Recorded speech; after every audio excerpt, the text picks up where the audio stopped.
Natatandaan mo pa ba ang kahapon? Char! Tatandaan niyo pa ba nung bata pa kayo? Ganito ang madaling lutuin ng mga nanay ninyo. Pati din sa amin, dati sa probinsya, ganito ang mas mabilis lutuin at mas marami. Sabawan lang ng marami kasi medyo marami kasi kami magkakapatid. Sabawan lang ng marami yung isang sardinas. Gigisa mo lang ng bawang at sibuyas, titimplahan mo lang at lalagyan mo na ng sutanghon or miswa. O sinong relate dyan?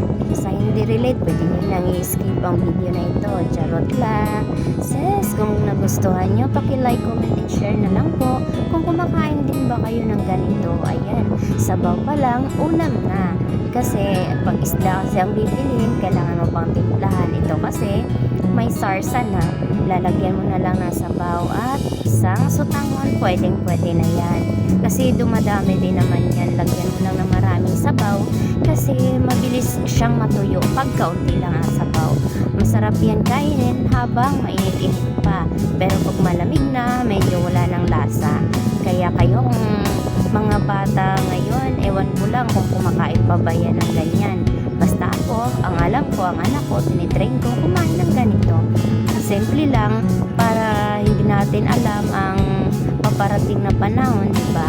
Kailangan masanay sila sa mga kaunting bagay at ganitong ulam para hindi sila manibago sa pagdating ng panahon, diba? Maninigurado lang tayo. Ayan lang, budburan mo lang ng kaunting asin at kaunting magic sarap.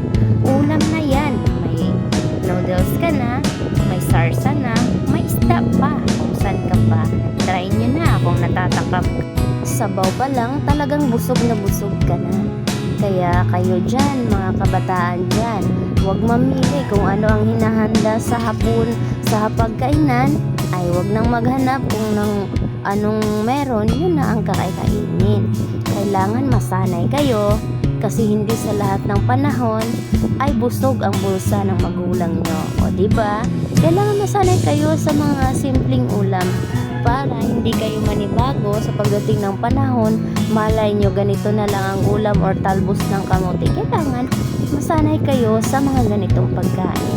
Huwag puro processed food ng mga hotdog o ano dyan. Kailangan tumikim kayo ng ganitong pagkain.